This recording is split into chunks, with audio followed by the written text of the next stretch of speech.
Hello, everyone, and welcome. I am Peaceful Nick, the medium, and I want to welcome my very special guest, Coach Willett. Coach Willett has 20 plus years experience in leadership, coaching, and education. And as I like to say, he is the anti bro podcast man. And boy, do we need his leadership today. Hello. Oh, and one more thing I forgot to mention. He has 30 years experience as my husband. I want to welcome everyone, my husband, Coach Doug Willett. Hi, honey. How are you? I'm great, honey. Thanks for having me. It's an honor to be included in your wonderful world. Oh, thank you so much. So, I'm just going to ask you some pretty casual questions about what you're interested in, what you do, and let's just chat about it. Um, Fantastic. do you have any questions for me before we start? No, Okay, wonderful. So I know that you have many years experience in leadership. What would you say is the most important thing that we need to know as a society in the leadership realm? What are people missing out there in society, organizations, workplaces, marriages, relationships of any kind? What kind of leadership can we access? Should we be accessing? that's a that's a loaded question. There's a lot of different leadership things out there that are very, very, very important. However, I think it starts several steps before that, and I think military does a phenomenal job of this very thing, and that is to prepare someone for leadership. We don't take a 12-year-old and just throw them to the wolves and be like, all right, you're ready for life. See ya. Have a good one. Get out there and make some money, make your career, and take care. Let us know how you do. See you at Christmas. No, we don't do that. We prepare our children. We prepare our young people. And that takes more than a week. It takes more than 10 years, 12 years. It takes time. And even when we think they hit an age where you're like, okay, great. I'm 19. I'm ready now. You're not. Mm, There's things that we can't prepare you.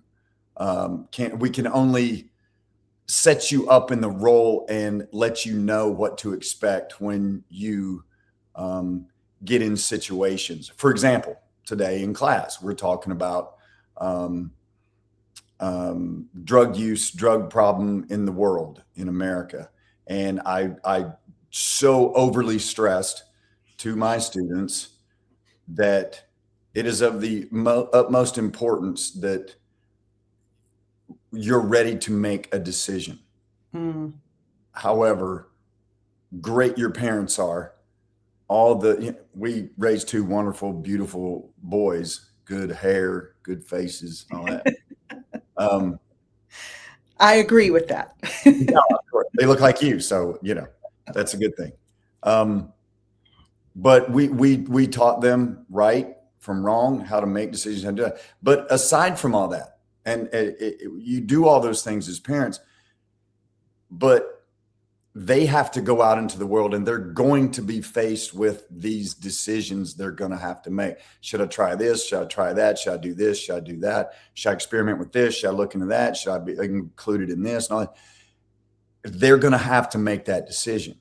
So no matter what anyone's taught them, they have that enormous power within themselves that needs to be responsibly cared for and held accountable itself. And so I overly stress to my kids today, if you don't hear anything I ever say, please hear this. I've seen great parents go out and teach kids all the right things, and then the kids go out and do all the horrible things. They end up dead in an asylum or in prison. And then the parents are scratching their heads. What happened? Nothing happened. You did your part, but the child needs to do their part as well. And like I know you can attest to, our two young men were very lucky, very, very lucky that they now make very good decisions. The best decisions they can make. They're not wild party people. They're not, they bought their homes, they're starting families, they've found strong, loving, beautiful young ladies to share their life with. I mean, that's amazing. But at the same time, like I said, we taught them the right stuff, but they made the right decisions. And that's the most important thing. Now, you and I did our most important thing by laying the groundwork. That's huge as well. You need to do that, but then it's up to the kids to follow suit with that. In that. So in leadership, so many times now we see people get into leadership roles. They have no idea what that entails. Like that's not a. If you're going to be a leader, let me tell you this. So having been a leader and leading people, it's not great. It's not all fun and wonderful, and everybody loves you, and everybody thinks you're wonderful, and you never make mistakes, and everything you say is right, and all that. No, they don't. In fact, a lot of people are talking against you and what you're doing because of whatever reasons. But they want you to fail. They want your spot. They want to do it because they think they know. You see it a lot in sports. People say, "Well, if I had that team, I would have done this." First of all, if you haven't had a team, you have no idea what they're going through. You have no idea on a daily basis what they're going through. So it's very difficult to say, "Well, I could do a great job." Hey, then you definitely, if you haven't been in a leadership role, you should definitely go get one. But I would strongly suggest you get prepared. Now, I can speak to that from experience. I was thrust into a leadership role and I wasn't ready. And I knew I wasn't ready and I didn't want to be there. But the young men I was put in charge of to lead didn't have anyone else. And I'd been with them every step of the way. So I felt I owed a duty to them to do the best job I could. Now, they helped me tremendously. I did a lot of things really great. With a sidebar, I did a lot of those things really great because they were there to help me. And along with that, I was not afraid to ask for help. Asking a junior or senior, hey, what do you think we should do about this? Well, here's my suggestion. And they weren't afraid to speak up. And together we built something special. I'm still in touch with these guys. We talked, that's been 17 years ago. And these guys, I've seen them, get their families started and start a great, wonderful life and endure some hardships and face adversity like we faced and come out successful. It's awesome. But also failed at a lot of things, failed miserably. And that's okay. You're going to. That's the failure. You hear it everywhere. Failure is an opportunity to improve. Failure. The world has lied to you when they say perfection is without error. That's a lie. Because then they follow that up with, well, but nobody's perfect. Well, if nobody's perfect, then how do you know what it is? You don't know what it is because there are perfect people. And let me tell you, those perfect people, they make mistakes. But the difference is they will learn from those mistakes and they will improve on that. Now, it doesn't mean they won't make those mistakes again. They may, probably will, but it will be through great effort to not make those mistakes. And something happened somewhere. We've all been there. Well, I did not mean to do this or that or A or B or C, but I did. I was sidetracked. There's all kinds of stuff like that. And we did, but it's okay. We recognize it. We pull ourselves back in and then we improve on it. We keep improving on it. That's what you do in life. So leadership is there. Let's list the tough things about leadership. Everybody thinks, well, I'm in charge of people. I get to tell people what to do. That's great. What if they don't do it? Right. Now what? What can I ask you a question? Yes. You've been in different scenarios in different workplaces over the years, and you've had different leaders of varying abilities and personality differences. What would you say? You don't have to name the name, But No. think of the person that you feel like was the best leader you worked with or under. What was their number one quality to you? Number one quality was simplicity. Mm. Simplicity of everything that they did. So not 700 emails a day? Absolutely not. If they needed me to know something, they would tell me in as few words as possible and tell me to have a good day and move on. Or we would move on to a different subject. It was awesome. And not a bunch of meetings that could be emails. That's No, another. no, no, no. Simplicity. I love that. I've never thought of it that way before, but I think that's so important because I think our systems get overwhelmed by a bunch of different jargon and junk and meetings and emails, and it hurts morale everywhere when you're overwhelmed with a bunch of stuff that's unnecessary just to check a box. Yeah. So I love that answer. I also want to talk about trust.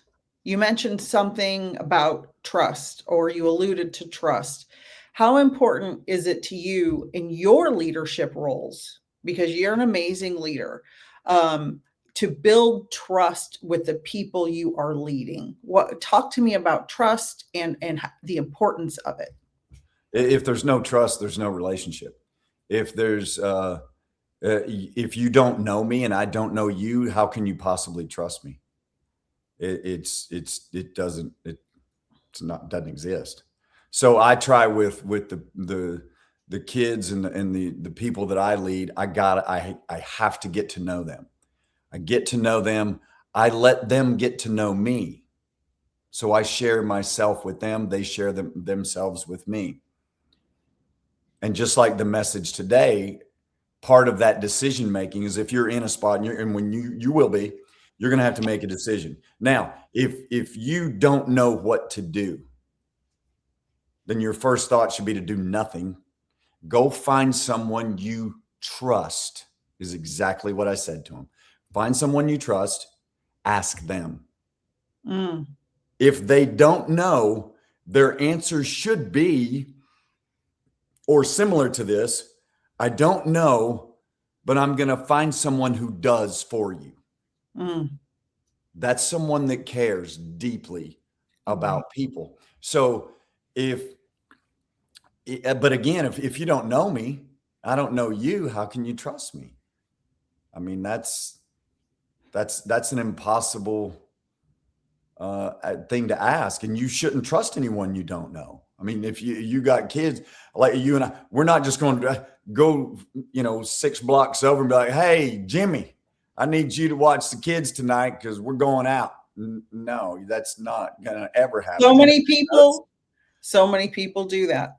yeah, and if it does, then you probably need to look into the mirror of accountability and see like where your life has gone wrong, because that's no way to that's I mean that's it's no way to treat your kids or yourself. So or Right. Jimmy may be like, "Well, look, weirdo, I don't need you bringing your kids over here to me. I don't know you, you know." So yeah, trust. That's where it starts, with trust. You mentioned accountability, and I'm just taking notes as we talk.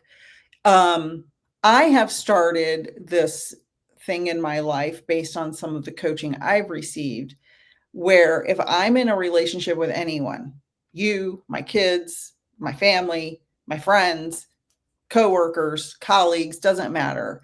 If they are incapable of taking accountability or recognizing what they did wrong, I cannot continue the relationship in the way it was before. So, how do you look at accountability in your leadership? And I may be wrong about that. That's just where I'm at right now. Things change day after day, year after year. What is your, when you talk about leadership with your kids, other friends, colleagues, where does accountability lie in your mind? How do you express that? And how do you take accountability? And how do you teach others to take accountability? So the cornerstone for that trust, which follows right after that, is accountability. I can really get after someone if they trust me, Mm-hmm. and they know I have their best interest in mind. And my biggest thing is for them is for them to learn and know how to create value for themselves. Okay, that means I need to hold them accountable. Um, but first of all, it's not holding them accountable. I need to let them know that I'm teaching them to how to hold themselves accountable. Because if you can hold yourself accountable, I won't have to. So, That's but a great point. That's a great point. yeah, it's so then it's like, oh, I know I made a mistake. I'm going to do better at that. I didn't have to say anything. You already know, and now Mm-hmm. you're doing it. Um, False accountability can destroy a nation. It can destroy an organization. It can destroy anything, no matter what the magnitude of success there is. This planet, this universe, Mm. you cannot hold false accountability. That goes back to somebody didn't teach you how to lead. What is false accountability? It's when you place blame or accusations, or you're trying to hold someone accountable for something that they had nothing to do with, or that they part of. Oh, When you do that, it creates trust. lack of following. Because honestly, when you see that bleeds into a whole nother thing. My mentor taught me you can never be a good leader because you prepare to lead, right? That's what you do. If you can't follow, you can't ever lead. So you need to know how to follow. So when you become a leader, you can lead. So while you're leading, you know how people are supposed to be following. And it's, it doesn't mean, well, I'm just going to go do whatever that leader said. No, there's times where you need to ask the leader a question. Why are we Mm-hmm. doing this? Right. Like a lot of people think Navy SEALs and Special Forces guys just follow orders mindlessly and blindly. They do not. They will, if somebody gives for lack of a better word, a stupid order or a dangerous order, it's okay to Or question. an illegal order. Well, I mean, that's neither here nor there. It's like, if whatever that is, if it's not a good command, then we need to question it. Or maybe you need more clarity, which goes back to that: find out who your boss is, find out what they want, and give it to them. Stand up for what you believe in. Don't ever be Mm-hmm. soft. So if you give me a bad command, I'm be like, okay. Or let's say it's a good command. Okay. Now, as you being my boss, I know what you want. Let's say I don't understand. Hey, can you clarify this for me? Can you let me know more specifically what you're looking for so I know what to give you? And then you clarify to, okay, I understand you now. Now I know what you want. Now I give it to you. Now I give you exactly what you want. What's wrong there? Nothing. Gave you what you wanted. Now you talked about bad, not good accountability. Let's say I go through all that. I know what you want. I give it to you, and you're like, no, that's not right. You did it, blah, blah, blah. This is what I want. I'm like, you didn't tell me that. Right. I That's think that's not, happened to anybody who's ever had a job. absolutely. It happened. Well, and that's through not being prepared to be a leader. Right. Where were we again? Oh, Um, so these guys, they follow that order up, and then they want to give what they have or what they've been instructed to give, which everybody's fine then. So now you know how to follow. And then, so when you ever get into a spot to lead, you're ready to lead. And you also see, okay, you know what? I gave instructions to this person. Maybe I wasn't clear enough. Okay. So like, for example, as a teacher, if I give an exam and there's 20 questions and everybody in the class missed number 10, that's right here. That's on me. That's my fault. Not everybody should miss number 10. I right. obviously didn't put it through right. Yada, yada, yada.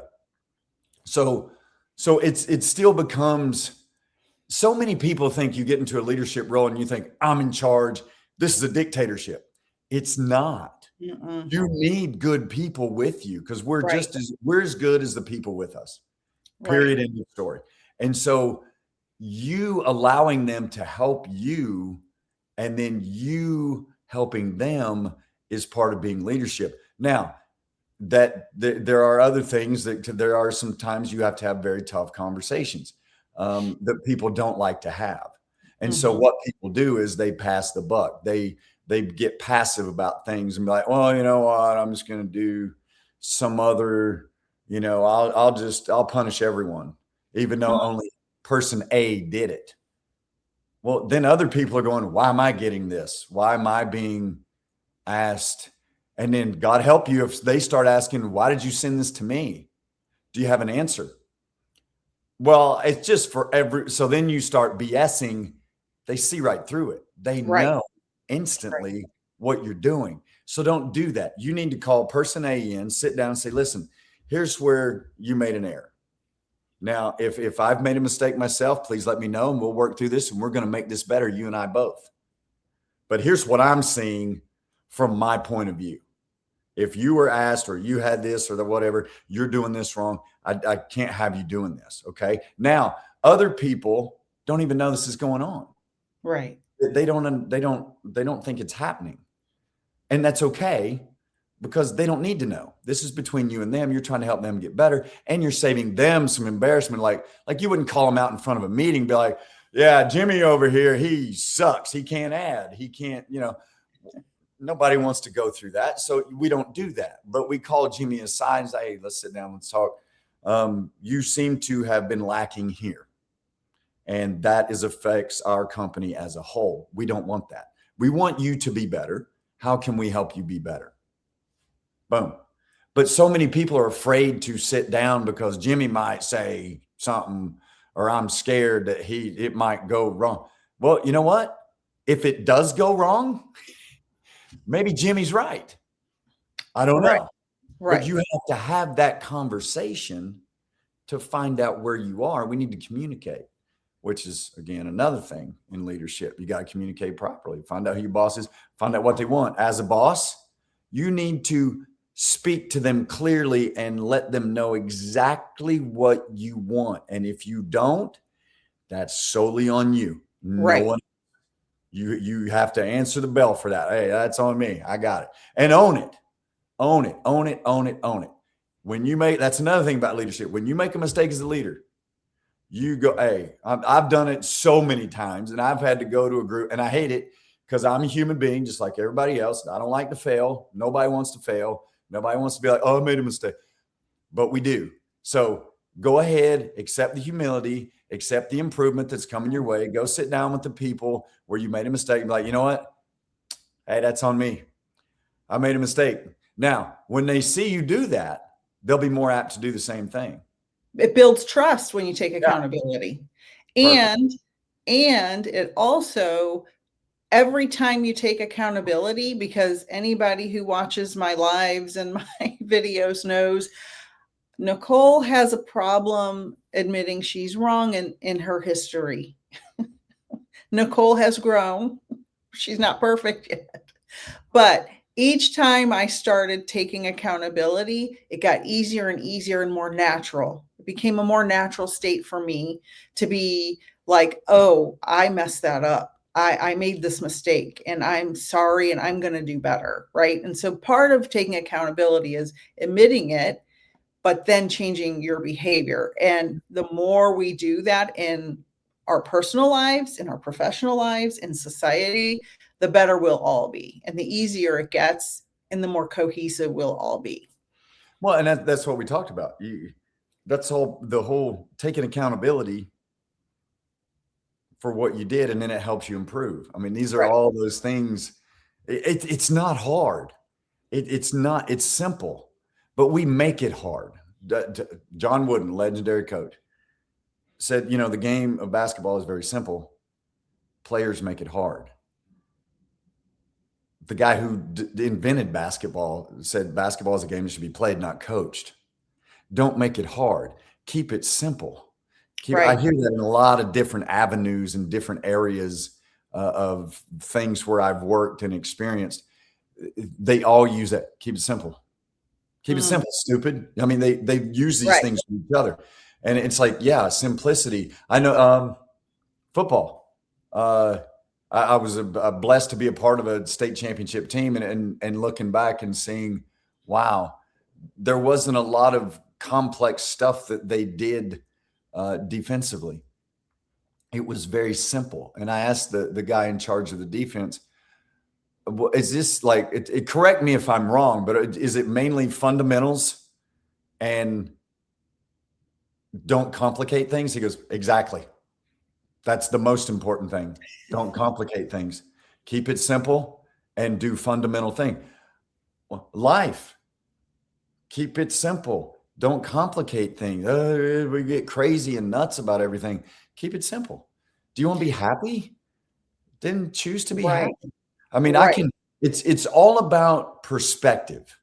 So your perspective on everything is, we've talked about this before and shared many laughs about it. You know, the person cut me off in traffic, and it's like, it's one of two things. It's like, chase them down, beat them up. I'll show you. Or stare at them as you drive by. Or get a look at them. Yeah, flip them off, do all that stuff. Or we can pat ourselves on the back for being a great driver and avoiding an accident. And then which one's better? Right. Which one makes you feel like, that seemed a lot easier to just pat myself on the back for being a good driver, as compared to, I need to chase this guy down, maybe pull him over in a parking lot. I'm going to beat him up. And instead he pulls a gun and shoots and kills me. That's great. We made that, way to go. So, but which one's easier? Right. And which one makes you feel more at ease with who you are as a person, instead of holding all that anger to a stranger? And if you are a person out there in the world that it has road rage, which we've all had it, I'm not saying we don't have it, we've all had it. Yes. Think about, what is it in me that is making me so angry? Right. Mm-hmm. And explore that for yourself in any situation, really. You mentioned sports, and everybody who I've talked to on my platform here, I've said many times, I'm a 49er fan. So are you. Yay. We watch a lot of sports together. You've taught me more about sports than I can ever explain. But one of the things I know that you've taught me over the years in your leadership role is about teamwork and working as a team, and how sports and coaching is very similar to life, right? You learn life skills in sports. Oh, yeah. So can you talk about the life skills that people you've coached, teams you've been a part of, teams you've observed? What types of life skills can, because most people don't understand this. So just talk to the general public. What does sports do, and why are they good for people to be involved in as far as leadership and teamwork? And I know there's you could probably talk for 82 hours about that. So I could. So give me some bullet points. I've been around enough to, and lucky enough to see kids go through it and then come out the other end, Right. and to hear their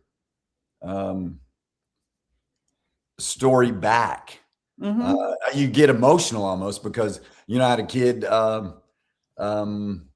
about 7 or 8 years ago. He was a senior, and I had to sub or help somebody in a classroom. So I was cleaning up the classroom after school, and the kid came in, and he worked with us on the football team there. He was a Meerkat, and we were talking about football, and he says, Coach, football saved my life. Mm. And I'm like, I mean, let's be real for a minute here. You don't even play. Right. But that's not the message we would send. Everybody a part of a team. What's a meerkat? What's a meerkat? You said he was a meerkat. He's a man. Okay. We call them meerkats because. Okay. I didn't know what that was. So he was the manager of the team as a student. Yes. Okay. And he was a smaller kid. We were really good at football, so we had some really large guys. He was a smaller kid. It's just part of his genetics. He was very passionate and loved football so much. He would come out on Sundays even and coach little kids in flag football, and he'd wear a suit. Oh. wear a suit and come out. Only when he played his brother, though. He was a part of triplets and great guy. I want to even say more about him, but um, he's having success in football even now, and he's out of high school, and it's an amazing story.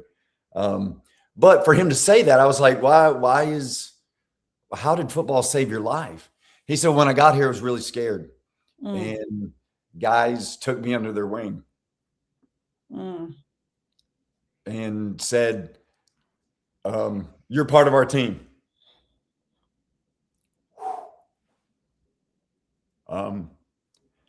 Which everybody wants. Everybody wants to belong. Everybody wants to be part of a team or community. Everybody.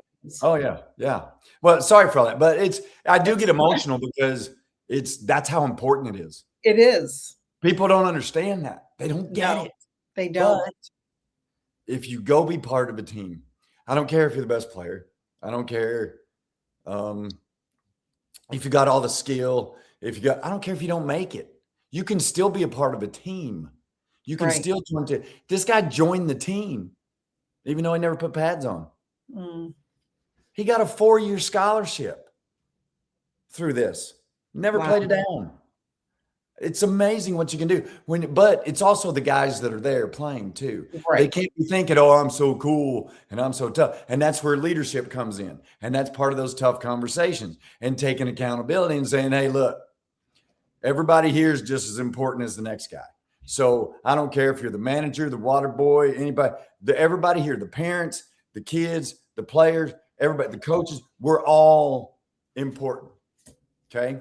Now I drive the bus because I'm the coach. I'm the head coach and I have to drive the bus. So I'm in that role. That's fine. But we're all important here. And we all should treat each other with respect and kindness and love. Okay. Now there's so many stories like that one where I've seen guys not come from a good home, and I watched them grow up and build their own good home. Unbelievable. So what did they learn? If you talk to them, they'll say, well, I learned through sports how to operate with other people. I learned how to deal with adversity. Remember the guy that cut us off in traffic? Well, if anybody knows sports and they've ever been a part of a fan of a team, they know that an official is not a very well-liked person just because they're an official. They're human beings. We love them. Do they make mistakes? Yes, just like us. So when they make a mistake in sports, everybody wants to just pile on them, of course, because it's easy. But that's not the answer. The answer is, you know what? He made a mistake. How am I going to respond to that? I'm going to keep playing, keep my emotion out of it. I'm going to keep going. I'm going to keep doing what I do, focused on the simplicity of our game plan. So the game plan of a sport, the game plan of life. Do you want to be happy? Do you want to have a good day? Do you want to get home safe to your family? Do you want to get to work safely? Do you want to, stay out of bad areas? Pay attention to what you're doing. These things are all important. You learn so much in sports. It's the greatest teaching stage for life that exists, in my opinion. And it's tough. And there's so many things I could go into about. I would intentionally be unfair to teams in practice and yell and be, just because, you know what, sometimes in life, those things are going to happen. Something unfair is going to happen to you. How do you respond? How do you respond? Somebody's going to be mean to you. Somebody's going to say, and then I would explain all this to them. It's like, here's what I do. I'm going to make a bad call in practice. I'm going to do it on purpose. How are you going to deal with it? How do you respond to that thing? And that's huge. And you see people coming back and responding to things because they have to learn. See, that's the leadership. That's another massive thing in leadership. I need you learning. I need to keep learning. Again, John Wooden said, always remain a student. Don't ever think you've arrived. Once you arrive, absolutely. You're gone. Agree. You're done. You're not going to be able to do. You need to always learn. And the most valuable people you can learn from is the people you're leading. I mean, they're the eyes and ears of everything out there. You should probably listen to them. I mean, there's stuff. If I'm a principal of a school, I'm not in classrooms all day. I'm dealing with other things. other things that need tending to, and that's my job as a leader. But I've got people, teachers, in classrooms and in hallways and moving about campus, and I need to talk to them and I need to hear from them. What's going on out here? How do you think we should deal with this? Here's what I think. Here's what do you think? All these things are important. You can't just sit on a perch and make decisions about things you're not seeing. That doesn't help the whole situation. Because now when you do that, the ripple down effect, you hear kids talking about, first and foremost, don't think kids are stupid. If you're an adult and you're out in the world and you're leading some, or you're a parent and all this, don't for a second think your kids are stupid. They're probably smarter than you are. They know things, they see things, they hear things, they absorb things. They're amazing. They pick up everything. It's unbelievable what they know and hear and do, and they know it instantly. So the first time you try to BS a kid, they're going to know. Right. And they're not going to forget. And then it breaks your trust. Breaks trust. And you're telling them all they need to know about who you are, and they lose. And now you've got a mountain to climb to get that trust back. Yeah. That's not a good place to be. So yeah. I want to ask a question. I have so many questions. We're going to have to record another one next week or something, because I'm not going to get to all of them. I have heard you talk in your leadership role many times about building a culture. And at the different places you've been, some places had built a wonderful culture and some places did not. So how important, can you first explain what that means in any community, team, school, job, leadership role? What does building a culture mean to you, and why is it important? Culture is life itself. It's how everything functions and operates on a moment-to-moment basis. It's so funny you phrase it that way. Building a culture is the easiest thing you'll ever do, and also extremely the other direction, the hardest thing you'll ever do. You need everybody on the same page that are trying to change this culture. I've been a part of that. It's amazing. It was tough, but it was incredibly cool. And to know and see that culture still exists today, even though I'm not there, is phenomenal. It's so important to the survival of that thing. Can you give an example of what it is to build a culture? What does it mean? You have to change minds. You have to change lifestyles. You have to change focus. You have to change, this is the life. It's as simple as, okay, we've been living the last 20 years with all of our doors open in our house. Well, today we're changing that. We're going to close the doors. Okay. So I need everyone here that anytime there's a door open, we need to close it. Okay. So anytime that happens, now, at first, it'll just be me doing it. And then you will start doing it.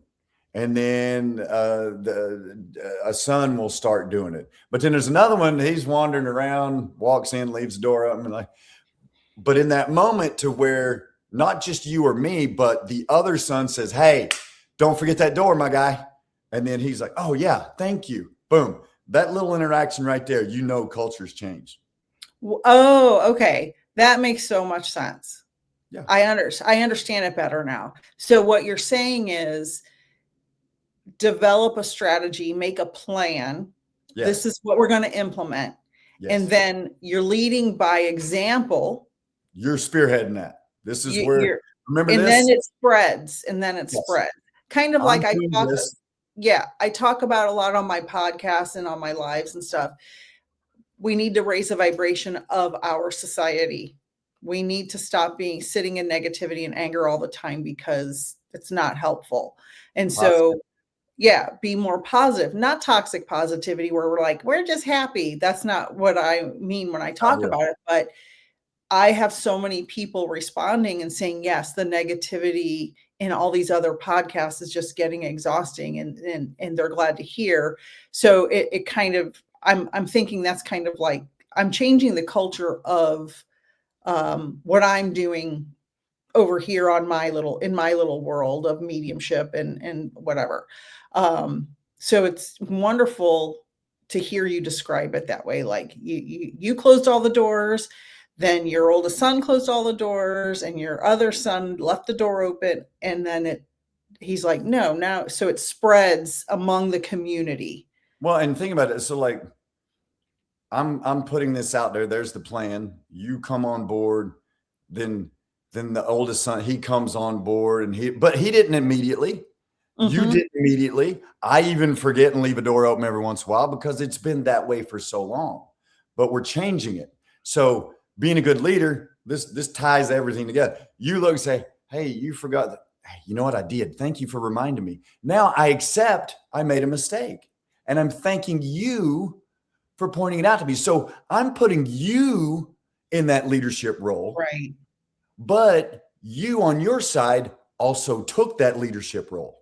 So you jump in the leadership role and be like, my guy, I know you're handsome, but you need to shut the door. Yes, ma'am. You know what? Thank you. You're right. I do need to go shut the door. So I go shut the door. Well, guess who saw that? The oldest. Right. Now, maybe he didn't see it the first 50 times it happened, but he saw it the 51st. And it rang a bell. It started, oh, well, we really need to close doors around here. That's just the way it goes. So then he starts doing it. And then maybe even he catches me missing a door and he's like, hey, Pops, what's up? And what are you doing? You need to close the door. Right. Hey, you know what? Thank you for being a leader. Thank you for stepping up and helping me be accountable. I will go close that door immediately. And now we start doing these things and it becomes, I'll tell you, and I got to get to say, this actually happened today. We do this thing with a team. We're changing a culture right now with a team. And these guys are tough and they got a little snarliness to them. And that's all fine and dandy. But first of all, you need to know what toughness means and what toughness is. It's not just, I'm big and strong, or I got a pretty girlfriend, I'm tough, or that guy hit me and I didn't flinch. I'm like, that's no, not toughness. So I'm gonna tell you a little story. We do a little thing at the end of our workouts called pyramid push-ups, and after a day of heavy chest exercises, I throw these in. These are really tough by themselves. After a chest day, it's really tough again. And so we're doing these, and a kid, he'd come off, he'd had a serious injury in another sport, and he'd had to have surgery, and he'd come out and he was working out. He just got back to working out maybe 3-4 weeks ago, and he was doing these push-ups, right? And he's struggling. He's not getting it. He's really grinding out, but he won't quit. Toughness. He won't quit. He drops to his knees and he's shaking as he's trying to, and we have to wait on him and wait on him. And it's like, fine, we'll wait. You're doing it, and it's like, you're doing it type thing is, you need to do this. Right. We've all been there. We've all struggled with something. And it's a thing of beauty once you get to the other side. Now, again, I have to make things unfair sometimes. So of course I do. And it's just so you deal with some adversity, and it caused this guy to have to do some more. So he continues to grind, but then you notice throughout the room, you start hearing, hey, let's go, babe. Let's go. Come on now. Come on now. And then it's like, go back to Jesus. Go back to Jesus. When he's carrying the cross and he's walking to his death and he stumbles and falls, what happened? Guy stepped out of the crowd and helped him up. And then he carried the cross for him, or, however the story was. And that, wow. So that happened today. The kid got to where he couldn't push himself up. So a guy steps across the aisle and grabs his chest and starts helping him raise up a little bit. And it's like the applause got louder and everybody wanted to be, come on now. The head coach is over going, right on, man. He knows. And it was it's a glorious moment. It's like, now you're starting to see cultures change. Yeah. That's just the beginning. Now, does that mean guys aren't going to screw up and go? Yeah, they are. Of course they are. That's where other people come in, not just other people. Accountability. Hey, remember, we don't do that. We don't. Whenever you hear this phrase, we don't do that here. That's a solid culture. That's culture is either changing or it has already changed. Because the place where I was, once that culture changed, man, I'm telling you, hey, I didn't have to say much of anything to anybody because they're saying it to each other. Like, what are you doing? Why aren't you over here doing it? Why would you do that? Are you crazy for thinking you could get away with that? Why would you? So now there's policing themselves and they're Right. taking care of each other. And that person that they're talking to about that really appreciates it. Maybe not in that second, but he will. So hearing that today and seeing that today is like, okay, we're on the right path here. Mm-hmm. Like and it's funny how people want to be led Yes. and taught. They don't want to be dictated to. See, Right. because again, they know your BS. They don't want to hear that. But if you're like, hey, I want to help you, this will help you and all of us together. It'll help you individually. It'll help us as a group. Boom. That's what we want. We all do our jobs. We're all successful. Okay. I mean, isn't it funny? All the head coaches left in the college football thing are all worked under one head coach at one time. Why is that? One of the coaches said, I learned more coaching 1 year under that man than I did the previous 27 years of coaching football. That's leadership. Right. What leadership can do. The other was just BS. You're not gonna flourish that way. So I'm very excited about that, to see that culture change a little bit. Now, is it all the way there? No, but it's on the right track. And there's accountability there. There's forgiveness. There's understanding. There's compassion. There's love, which we don't see a lot today. Everybody Right. throws the word around, but we don't see it a lot.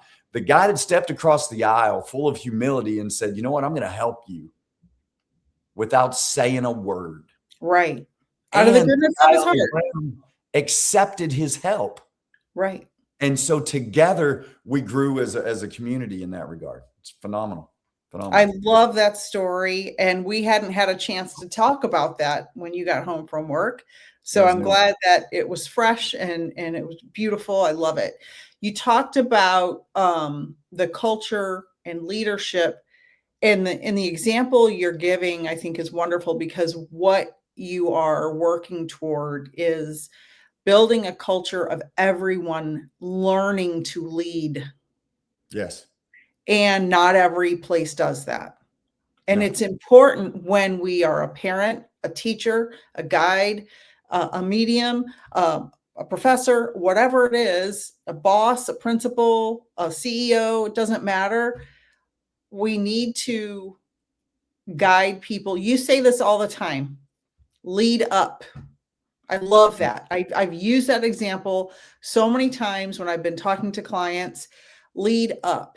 And that's exactly what you're talking about. You are involved in creating a culture of teaching other people to be leaders by showing by example with your leadership, leading up. And it was apparent in that story. This kid who had the surgery, who was struggling, his friends and teammates were not going to let him fail. They were leading up by helping him, because they were like, you're not going to fail, not on my watch, right? You're not going to fail. And they helped him. And that is an absolutely beautiful story. I love it. And you also said people want to be led, they don't want to be dictated to. They don't want to be ordered. Nobody wants to be told what to do, especially you and I. We're both like, don't tell me what to do, right? I don't know what you're talking about. We both have that personality trait. So, but I think a lot of people feel that way. And people who are people pleasers have not had the opportunity to be able to say that they want to be leaders, because they've been conditioned and programmed to be followers. Now, you can help people who have been conditioned and programmed to be people pleasers and followers to be leaders. And I think that's part of what you're doing in your work now, because a lot of people these days are taught by their families, you have to be what I want you to be and not who you are. Your authenticity is not welcome here. You're going to do what I want you to do, or you will not be loved. Mm. My love is conditional for you. There are conditions. And I think when, especially in sports and other types of community based situations, when you teach people how to become leaders and not just followers, it can change the world. Well, And I love that. first you teach them how to follow, and then you teach them how to lead. By teaching them how to follow, they learn how to lead through all of that. And that is, people want that. I Right. still, I think we may be speaking on two separate things. When I say people are followers, I don't mean in a positive way. oh, that's right. I got you. Yeah. Yeah. Yeah, I mean I people agree. who are suppressed essentially. Yeah. That's what I was. But Well, and yes, that's the when thing. you're See, teaching people to lead, they need to be part of a team. So sometimes you do have to follow directions and things like that. well, and That's people, what you're talking about. yeah, and you lose people once you start trying to dictate to them. You lose them. Mhm. Now they're not going to follow. If somebody dictates something to me, They I don't want check to be out. around. I check out immediately. Well, just Don't okay. even. I'm not listening. Think this for a minute. Think how many high school kids, high school age kids around. Think of seniors and how fast they talk about senioritis and how fast they talk about Junior year. and how fast Junior I'm year. sick of this and that. Well, is anybody asking the question why? Why are you sick of this place? Because we promote all this loving stuff here, but why is everybody saying they're sick about it and they're sick of the place? They don't want to be around it, And I experience this everywhere I've been, and I ask, "Hey, so what's the deal? What gives? Why do you not like it? I mean, who or do you really dislike the people here?" And he goes, "No, no, I love my classmates. I'm sick of being here. Sick of all the stuff around." I'm like, oh. And they Bad never would morale. really get specific on what it was to like. So I think schools, because I would love to find a school who doesn't have this problem and learn If what it they're ex- doing. if it exists. If it exists, because well, the reason I want to learn is so I can find out what it is you're doing, so I can do it where I am. Because you hate to hear, you just spent 4 years of your life here and you hate it. That's not a good reflection of a No. culture and what's going on there. That needs to be changed. Because I see guys, I've seen people in sports. Quick story. I coached a JV basketball team years ago, and I was younger. I was a little meaner, and I was extremely rough on these boys. Um, Great group of kids. I was fair, but very rough on them. I was trying to build that culture. We were starting to build that culture, and so I was very tough on them. And we started very poorly that year. We got a lot better. We ended up with a winning record. I think we started like 2-9, and we finished like 13-11 or something. Like it was like really cool. And then I noticed after the last game of the year, we beat a team, beat the socks off of them. And then I was going up into the gym, and I came back down, and about half the JV team or more was still sitting in the locker room. And I was like, what are you guys doing here?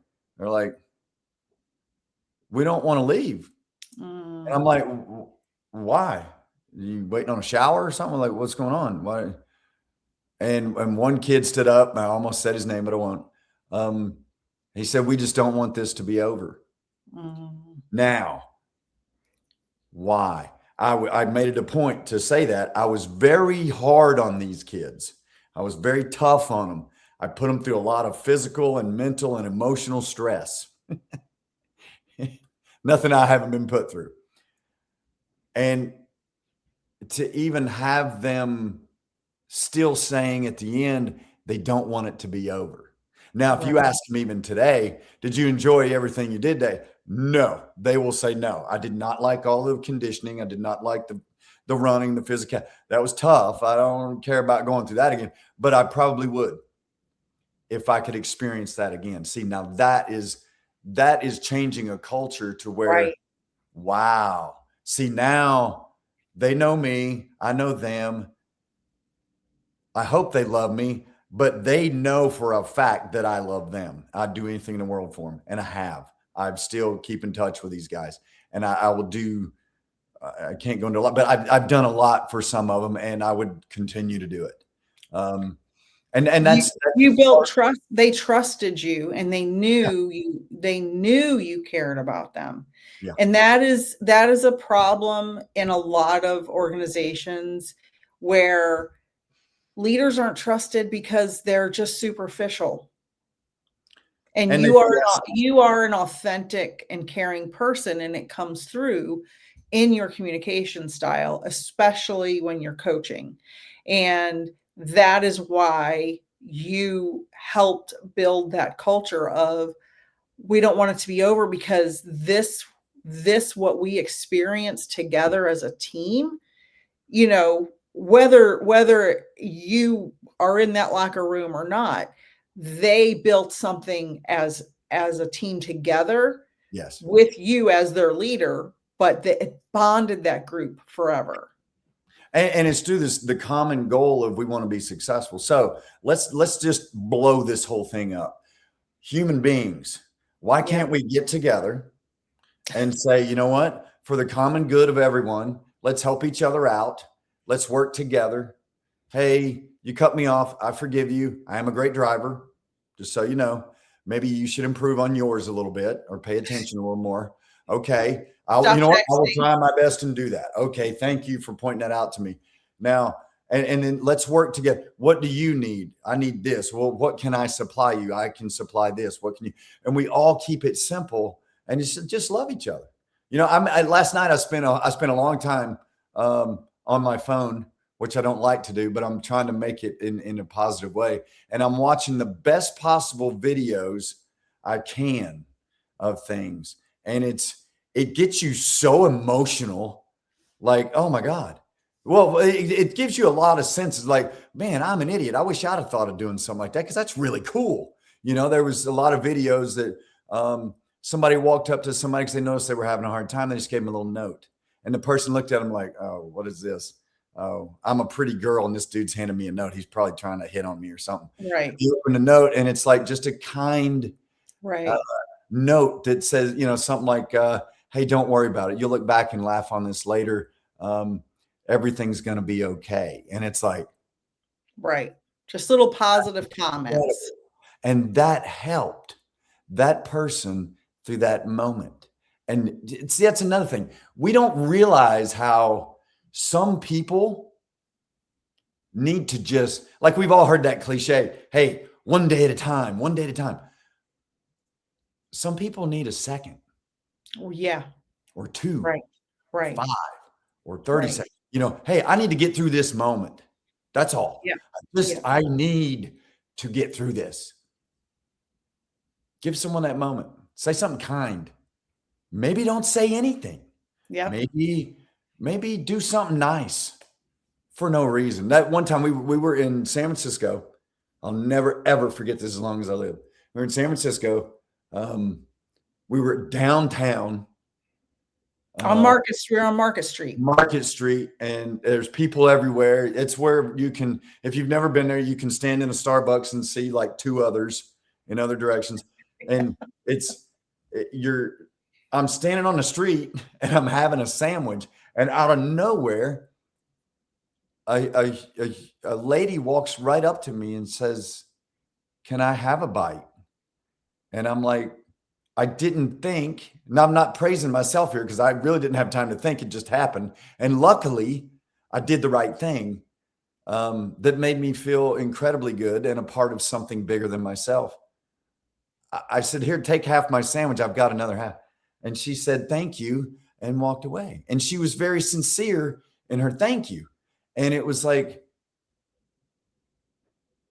wow, that was really cool.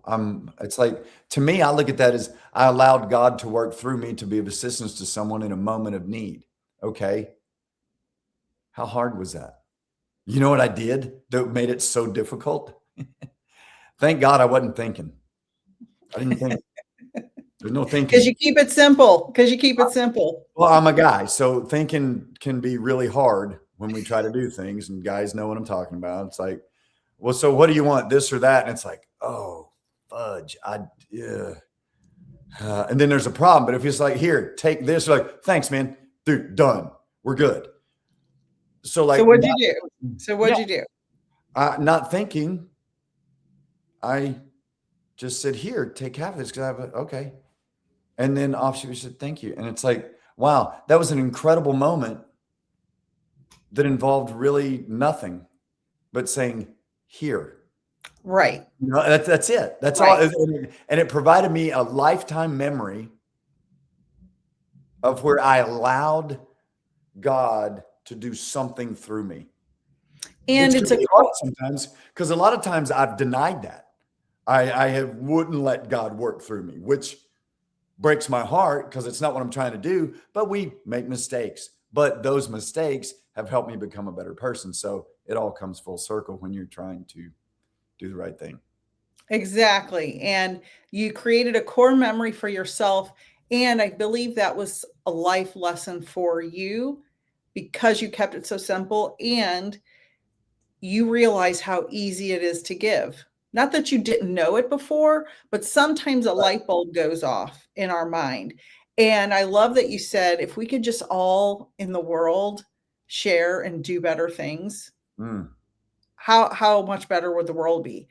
But that takes us, and we're wrapping up. Um, that takes us to ego, and maybe next time we can talk about ego and how that affects us. We were supposed to talk about several other subjects, and I knew it would go so fast. So I appreciate you joining me on this journey, and I love you so much, and I'm so glad you were here with me. And thank you so much, Coach Willett, my husband of 30 years. Thank you so much. Thank you. Love doing it. Bye, everybody.